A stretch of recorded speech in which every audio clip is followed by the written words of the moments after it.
BTV news के प्रस्तुतकर्ता हैं Patel plywood door and hardware, Harimangalam lawn के सामने, गोंदिया रोड, बालाघाट।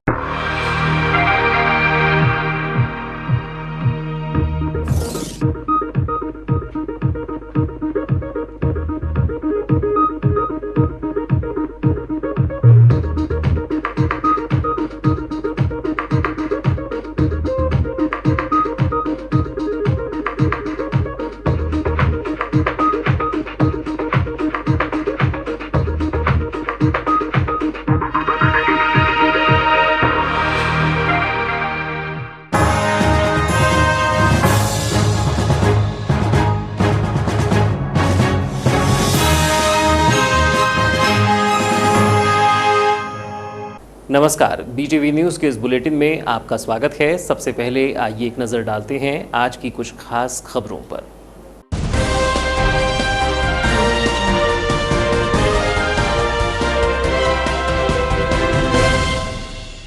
युवा कांग्रेस राष्ट्रीय नेताओं का लगा जमावड़ा, राहुल गांधी के जन्मदिन पर मनाया सेवा दिवस। उत्कृष्ट विद्यालय मैदान में हुआ भव्य समारोह, जरूरतमंदों को बांटी राशन सामग्री, वेपोराइजर मशीन। युवा कांग्रेसियों में हुआ ऊर्जा का संचार। समय से पहले वैक्सीन की डोज समाप्त, टीकाकरण केंद्र से मायूस लौटे लोग। विपक्षी विधायकों ने सरकार को घेरा, वैक्सीन की उपलब्धता पर उठाए सवाल। रिकॉर्ड में रुचि वाली सरकार दिया करार। यूनिवर्सिटी ने की अंकसूची में भारी गड़बड़ी, पहले पास और बाद में बता दिया फेल। शैक्षणिक भविष्य को लेकर छात्र हो रहे परेशान, कॉलेज के चक्कर काटने को मजबूर हैं छात्र। टीकाकरण महाअभियान चल रहा है और लक्ष्य से अधिक वैक्सीनेशन किया जा रहा है, लेकिन कई केंद्रों में समय से पूर्व टीके की डोज समाप्त होने से लोगों को परेशानी उठानी पड़ रही है। बुधवार को सरेखा स्वास्थ्य केंद्र में डोज समाप्त हो गई और लोगों को लौटा दिया गया। वैक्सीनेशन को लेकर सरकार की नीतियों पर विपक्षी विधायकों ने भी सवाल उठाए हैं। लांजी विधायक हिना कावरे ने कहा कि जितनी तैयारी सरकार प्रचार प्रसार में करती है, उतनी तैयारी वैक्सीन की उपलब्धता पर होनी चाहिए। जबकि बैहर विधायक संजय उइके ने वैक्सीनेशन की कमी को सरकार के रिकॉर्ड टीकाकरण से जोड़कर प्रचार प्रसार का ड्रामा बताया।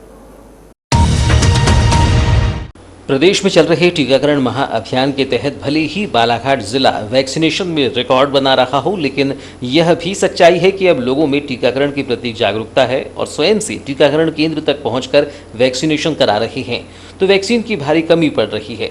बुधवार को ऐसा ही नज़ारा टीकाकरण केंद्रों में देखने को मिला, जहां टीकाकरण सेंटरों में कम लक्ष्य दिया गया था और समय से पहले ही सभी टीके समाप्त हो गए। ऐसे में टीकाकरण केंद्र पहुंचे लोगों को मायूसी हाथ लगी। शहर से सटे सरेखा में ऐसा नज़ारा देखने को मिला, दोपहर में ही सभी डोज समाप्त हो गई थी। ऐसा ही कुछ पंचायत भवन के टीकाकरण केंद्र में भी आलम रहा, जहाँ भी एक भी टीके की डोज नहीं बची और टीकाकरण कराने वालों की कतार थी। टीकाकरण को लेकर उत्साह केवल इस तस्वीर से समझा जा सकता है कि टीकाकरण केंद्र में टीका लगवाने एक दिव्यांग उम्मीद से पहुंचा, लेकिन यहां पहुंचने पर उसे पता चला कि टीका नहीं है, तो वह वापस लौट गया। आए हैं वैक्सीन लगाने आया था। वैक्सीन लगाने आए थे? लग गई वैक्सीन? नहीं लगी। क्यों नहीं लगी? मैं अभी आया। क्या बता रहे हैं, वैक्सीन है कि नहीं? खत्म हो गई बोल रहे? हमारे अभी तो आया। वैक्सीन तो खत्म हो गई बोल रहे? लगा लेंगे दोबारा। अच्छा, तो आप एक तो विकलांग है और परेशानी हुई आपको आने में, और जब केंद्र तक पहुँचे तो वैक्सीन नहीं। ऐसे परिस्थिति में क्या सोच बनती है ऐसे में? अब लगा लेंगे ना बाद में लगा लूँगी। लेकिन परेशानी हुई तो बार बार आने दिक्कत तो होगी नहीं। टीकाकरण को लेकर लोगों को हो रही परेशानियों पर विपक्षी विधायकों ने भी भाजपा सरकार पर जमकर भड़ास निकाली। उन्होंने कहा कि सरकार केवल प्रचार प्रसार और रिकॉर्ड बनाने की बात करती है, जबकि वैक्सीन की उपलब्धता पर कोई ध्यान नहीं है। लांजी विधायक हिना कावरे ने कहा कि महाअभियान बनाने के लिए टीकाकरण को लेकर जो तैयारियां सरकार ने की थी, उसकी बजाय वैक्सीन की उपलब्धता को लेकर की गई होती तो आज जनता परेशान न होती। वैक्सीन की दूसरी डोज का समय जो बढ़ाया गया है, वह केवल वैक्सीन की कमी को लेकर बढ़ाया गया है। सरकार की गैर जिम्मेदारी की वजह से कोरोना ने भयावह रूप लिया है। लोग परेशान हो रहे हैं। देखिए, जिस तरीके से तैयारी सरकार ने इस वैक्सीनेशन को महाअभियान के लिए जो तैयारी की थी, उतनी तैयारी यदि वैक्सीनेशन की उपलब्धता पे करवाते तो मुझे नहीं लगता कि जितने लोग वैक्सीन सेंटर पे आए वैक्सीन लगवाने के लिए वो वापस नहीं जाना पड़ता। तो ये प्रचार प्रसार से आज भी मध्य प्रदेश की भारतीय जनता पार्टी की सरकार उठ नहीं पा रही है। केवल प्रचार और प्रसार, उनका दिमाग कोरोना की तीसरी लहर का सामना कैसे करना है इस पर तो बिल्कुल भी नहीं है। और इसी का परिणाम है, क्योंकि बहुत सारे मैक्सिमम ऐसे कई ऐसे सेंटर्स हैं जहाँ से लोग वैक्सीन लगवाने आए, लेकिन वैक्सीन की ख़त्म होने की वजह से, कमी की वजह से उनको जाना पड़ा। और ये बात तो सभी जानते हैं कि जिस तरीके से मध्य प्रदेश में या पूरे देश में वैक्सीन की कमी है, ये सच्चाई सब लोग समझते हैं कि क्योंकि जो सेकेंड डोज का ड्यूरेशन बढ़ाया गया, उसका कोई साइंटिफिक रीज़न अभी तक सामने नहीं आया है। उसके बावजूद जो ड्यूरेशन बढ़ाया, उसका एकमात्र कारण, केवल 2 देश ऐसे हैं, एक भारत, दूसरा स्पेन, जिसने ड्यूरेशन बढ़ाया है, और उसका एकमात्र कारण वैक्सीन की कमी है। तो हमारा कहने का मतलब ये है कि जितनी तैयारी आप प्रोग्राम के प्रचार प्रसार में लगाते हैं, उससे ज़्यादा तैयारी आप जरूरतमंद लोगों को वैक्सीन लगे उस पर दिमाग लगाना चाहिए सरकार को। तो ये तो सच्चाई है कि उनकी तैयारी नहीं है, और तैयारी और उनकी गैर जिम्मेदाराना के चलते ही आज इस तरह से कोरोना से काफ़ी सारी मौतें हुई हैं, जिसका आंकड़ा सरकार छुपा रही है। मैहर विधायक संजय उइके ने कहा कि जब 21 जून को रिकॉर्ड वैक्सीनेशन किया और अब कमी पड़ रही है, तो यह सरकार रिकॉर्ड बनाने के लिए वैक्सीनेशन कर रही है, जनता के प्रति समर्पित नहीं है, लोगों की सेहत के साथ खिलवाड़ कर रही है, उनके स्वास्थ्य के प्रति गंभीर नहीं है। ये सीधी सी बात है, जो आज कल उन्होंने रिकॉर्ड वैक्सीनेशन करा और आज वैक्सीन नहीं है वैक्सीनेशन सेंटर में, ये सीधा सीधा इस बात को इंगित करता है कि ये सरकार केवल रिकॉर्ड बनाने के लिए अपना ड्रामा कर रही है कि हमने एक दिन में इतना रिकॉर्ड तोड़ वैक्सीनेशन कर लिया और दूसरे दिन खाली हो गया। ये सरकार निश्चित तौर पे जनता के प्रति समर्पित नहीं है, उनके सेहत के लिए तैयार नहीं है, उनकी सेहत का ध्यान रखने का काम नहीं कर रही है, उनके सेहत के साथ खिलवाड़ कर रही है। केवल वैक्सीनेशन की बात नहीं, कोरोना काल में भी हम सब लोगों ने देखा कि जो जितने सामुदायिक केंद्र थे, जो कोविड सेंटर बनाए गए थे, ना तो वहाँ ऑक्सीजन की व्यवस्था थी, ना प्रॉपर दवाइयों की व्यवस्था थी, ना पीपी किट था, ना ग्लोव्स था, सीटी स्कैन मशीन नहीं है, एक्सरे मशीन नहीं है, किसी के ब्लड सैंपल नहीं लिए जा रहे थे। जिला मुख्यालय से लेकर जितने भी सामुदायिक स्वास्थ्य केंद्र थे, कहीं पर भी सरकार की व्यवस्था ठीक नहीं थी। पूरी तरह से सरकार, कोविड सेकंड का जो वेव आया उसमें सरकार फेल रही और वैक्सीनेशन में भी सरकार फेल है। ये केवल बड़ी बातें करने का, रिकॉर्ड बनाने का, मीडिया में कवरेज कराने का इनको शौक है और जनता के प्रति ये जागरूक नहीं है। जनता की सेहत का ध्यान बिल्कुल सरकार नहीं रख रही है। कोरोना काल में शिक्षा एवं परीक्षाओं को लेकर परेशान हुए छात्रों को पहले पास और अब फेल किए जाने को लेकर छात्र कॉलेज के चक्कर काटने मजबूर हैं, जबकि महाविद्यालय प्राचार्य का कहना है कि यूनिवर्सिटी को जानकारी भेजी गई है। इसी बीच परीक्षा तिथि भी सामने आ गई है। ऐसे में छात्रों को अपना शैक्षणिक भविष्य अंधकार में दिखाई दे रहा है। अपने बेहतर भविष्य के लिए पढ़ाई को महत्व देने वाले छात्रों की शिक्षा पर ग्रहण लगाने जैसा काम जबलपुर यूनिवर्सिटी ने किया है। छात्रों को भी पता नहीं था कि जिस परीक्षा को लेकर वे पास होने की खुशी का भ्रम पाले हुए हैं, दरअसल विश्वविद्यालय की यह घोर लापरवाही है कि उन्हें फेल करार दिया गया है। अंकसूची लेकर छात्र अब महाविद्यालय के चक्कर काट रहे हैं ताकि उन्हें आगामी परीक्षाओं में शामिल होने का मौका मिले, लेकिन छात्रों की परेशानी कम होने का नाम नहीं ले रही है। बुधवार को ऐसे ही कई छात्र कॉलेज पहुंचे जिनके हाथ में उनके पास होने की प्रमाणिक अंकसूची थी, लेकिन साथ ही वह अंकसूची भी थी जिसमें विथहेल्ड 6 कारण बताकर उनके रिजल्ट को रोक दिया गया है। अब छात्रों को चिंता सता रही है कि आगामी दिनों में परीक्षा होनी है और बीए द्वितीय सेमेस्टर की अंकसूची में पास दर्ज हैं, तो ऐसे में वे कैसे परीक्षा दे पाएंगे। उल्लेखनीय है कि बीते वर्ष द्वितीय सत्र की परीक्षा हुई थी और उन्हें आगामी सत्र में प्रवेश के लिए उत्तीर्ण की अंकसूची की आवश्यकता पड़ रही है, जबकि रानी दुर्गावती विश्वविद्यालय जबलपुर द्वारा उन्हें पहले पास बता दिया गया और अब फेल करार दे दिया गया है। इस संबंध में कॉलेज प्राचार्य गोविंद सरसाठे ने बताया कि छात्रों को भी यह पता नहीं है कि उनकी अंकसूची में इस तरह कुछ क्या हो गया। जब वे अंकसूची लेकर कॉलेज पहुंचते हैं तब उन्हें जानकारी लगती है। ऐसे सभी छात्रों की जानकारी एकत्र कर विश्वविद्यालय को भेजी गई है। अपेक्षा जताई जाती है कि जल्द ही इस पर उचित कार्रवाई की जाए।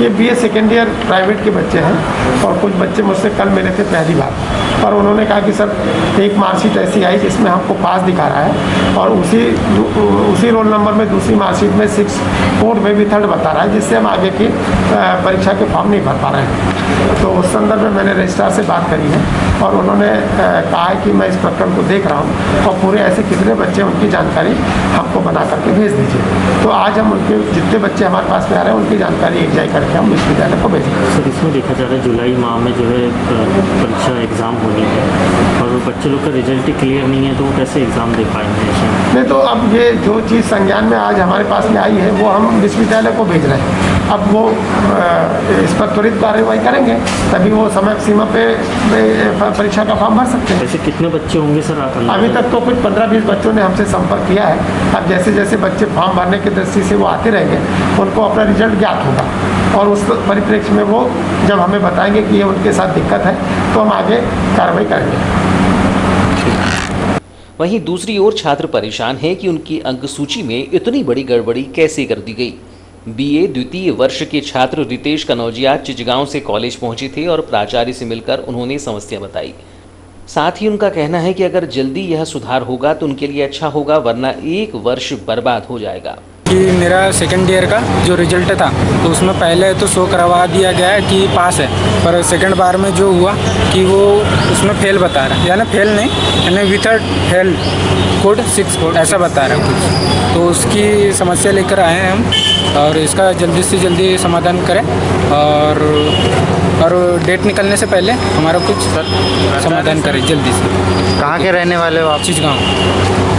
तो आने वाले समय में जो है परीक्षा है और तुम्हारी जो है परीक्षा फॉर्म नहीं भरा जा रहा है, तो ऐसे में तो शैक्षणिक नुकसान होने का खतरा है। जी सर, उसमें तो हमारा एक ईयर तो बैक हो जाएगा ना उसमें, तो इसलिए थोड़ा जल्दी करें तो अच्छा रहेगा। प्राचार्य से आपने मुलाकात की, क्या कहते हैं प्राचार्य? सर प्राचार्य महोदय ये कहते हैं कि कुछ परीक्षा विषयों से संबंधित यानी जाकर मिले कुछ टीचरों से, तो सर ने ये बताया है कि इसमें कार्य 2 दिन में भी हो सकता है, 2 महीने भी हो सकते हैं, 1 महीने भी हो सकते हैं, ऐसा बोल रहे हैं। उसी प्रकार टाकाबर्रा लामता से कॉलेज पहुंचे छात्र आकाश लिल्हारे ने बताया कि यहां पहुंचने पर यूनिवर्सिटी जाने की बात कही जाती है। बार बार इतनी दूर आना जाना करने में बड़ी परेशानी होगी, इसलिए कॉलेज से ही इसमें सुधार किया जाए, क्योंकि कई छात्रों का भविष्य। तो प्रिंसिपल सर हमें कह रहे हैं कि 2 महीने का टाइम भी लग सकता है, 4 महीने भी लग सकता है, बट सर एग्ज़ाम की डेट 30 ही तारीख तक है। फिर यदि इसके बाद यदि फिर फॉर्म ओपन होता है नहीं होता है तो प्रिंसिपल सर उसके बाद में तो कुछ बोल नहीं रहे सर। उसके बाद फिर हम कुछ नहीं कर सकते, मेरे हाथ में होता तो मैं सब कुछ कर देता है, सब प्रिंसिपल सर बोल रहे हैं। और डेट निकल जाएगी उसके बाद में अगर हमारा रिजल्ट आता है तो किसी काम का नहीं रहेंगे ना सर, फॉर्म ही नहीं भर पाएंगे, 1 ईयर लॉस हो जाएगा हमारा। ठीक। शहर के सुभाष चौक स्थित एक मेडिकल दुकान में युवक ने पहुंचकर मारपीट करते हुए रुपये की लूट कर ली, जिसकी शिकायत दुकानदार ने कोतवाली थाने में की है। पुलिस ने मौके पर पहुंचकर जांच की और आरोपी के विरुद्ध मामला दर्ज किया है। अंकित कांकरिया पिता सुशील कांकरिया ने शिकायत में बताया कि बुधवार की शाम 5 से 6 बजे के बीच उसके सुभाष चौक स्थित महाकौशल दवाई भंडार में एक युवक आया और दवाई देने की बात कही, जिस पर दुकानदार के द्वारा पर्ची लाने पर ही दवाई देने को कहा गया, जिसके बाद वह हाथापाई करने लगा और चाकू निकालकर रुपये मांगने लगा। इसके उपरांत दुकान में घुसकर कांच की तोड़फोड़ करते हुए गले से रुपये निकालकर फरार हो गया। इस पूरे मामले की शिकायत कोतवाली में किए जाने के बाद पुलिस ने मौके पर पहुंचकर जांच की तथा आरोपी को गिरफ्तार किए जाने की जानकारी है। जब वो दवाइयाँ बिना प्रिस्क्रिप्शन के नहीं दे सकते हैं, वो मांग रहा था तो मैंने उससे मना किया, तो उन्हें चाकू निकाला और कहा कि मैंने कहा कि मेरे पास है ही नहीं दवाई, तो भाई मैं कहाँ से दूंगा। तो बोले नहीं एक काम करो, बोले नहीं है तो मेरे को पैसे तो दो। मैंने जब बोला कि पैसे भी नहीं है, ये नहीं है, तो दुकान में घुसा, कांच फोड़ दिया और उसके बाद में जहाँ पे मैं पैसे रखता हूँ जो गल्ला है वहाँ पे हाथ डाल के पैसे निकालने की कोशिश किया। मैंने उसको रोका तो मेरे साथ मारपीट किया और फिर कांच वाँच फोड़ के गल्ला लूट के चले गए। आपके क्या शिकायत करें आपने कोतवाली में? हाँ, मैंने अभी FIR की है। अध्यापक शिक्षक संवर्ग के सेवा पुस्तिका के अनुमोदन एवं 7वें वेतनमान के एरियर्स की द्वितीय किश्त के भुगतान को लेकर आजाद अध्यापक शिक्षक संघ ने जिला शिक्षा अधिकारी कार्यालय पहुंचकर ज्ञापन सौंपा, जिसमें उन्होंने उस विभागीय आदेश का हवाला दिया जिसमें 7 दिनों के भीतर अनुमोदन किए जाने की बात थी। सौंपे गए ज्ञापन में बताया गया कि जिले में एजुकेशन के विकास खंडों में जिला शिक्षा अधिकारी कार्यालय के आदेश के परिपालन में कई संकुलों द्वारा नवीन शैक्षिक संवर्ग की सेवा पुस्तिका में अब तक 7वें वेतनमान का अनुमोदन नहीं हो पाया है, जिसके कारण 7वें वेतनमान की द्वितीय किश्त नहीं मिल पा रही है। संकुल प्राचार्य विकासखंड शिक्षा अधिकारी से ज्ञापन के माध्यम से मांग की गई है कि जल्द ही सेवा पुस्तिका का अनुमान किया जाए। ज्ञापन में आगे बताया गया कि जिले में आदिम जाति कल्याण विभाग से 2019 में स्थानांतरित होकर आए 23 वरिष्ठ अध्यापकों का अब तक मूल शिक्षा विभाग में संविलियन नहीं हो पाया है। नवीन शैक्षिक संवर्ग के कुछ शिक्षकों के एम्प्लॉय कोड जारी नहीं हुए हैं, शिक्षक संवर्ग के परिचय पत्र भी नहीं बनाए गए हैं। ऐसी परिस्थिति में शिक्षक कठिनाई का सामना कर रहे हैं। आजाद अध्यापक संघ अध्यक्ष आशीष बिसेन ने बताया कि अध्यापक संवर्ग की लंबित समस्या को लेकर जिला शिक्षा अधिकारी को ज्ञापन सौंपा गया है। नवीन अध्यापक शैक्षिक संवर्ग में 7वें वेतनमान के भुगतान के आदेश हुए हैं। सेवा पुस्तिका का अनुमोदन कराने विभाग से आदेशित किया गया है, जिसमें 7 दिनों के भीतर अनुमोदन होना था, लेकिन नहीं हो पाया है। और हमारी प्रमुख समस्याओं में ये है कि जिला शिक्षा अधिकारी महोदय के आदेश 2 जून को आदेश हुए थे, जिसमें अध्यापक नवीन जो शैक्षिक संवर्ग है अध्यापक संवर्ग उसको 7वें वेतनमान के भुगतान के आदेश भोपाल से हुए हैं, जिसके परिपालन में जो जिला शिक्षा अधिकारी महोदय हैं उन्होंने संकुल प्राचार्यों को साथ ही साथ विकासखंड शिक्षा अधिकारियों को अध्यापकों की सेवा पुस्तिकाओं के अनुमोदन जिला पेंशन कार्यालय से कराने के लिए आदेशित किया है। और उसमें समय अवधि भी है कि 7 दिन के अंदर इनकी सेवा पुस्तिका का अनुमोदन कराकर इनके खाते में यानी इनके उसमें द्वितीय किस्त का भुगतान किया जाए 7वें वेतनमान की। लेकिन अब तक कई विकास खंडों में संकुल प्राचार्यों के द्वारा अनुमोदन नहीं कराया गया है और उसकी वजह से जो द्वितीय किस्त का भुगतान अध्यापक संवर्ग को होना चाहिए था 7वें वेतनमान का, वो नहीं हुआ है।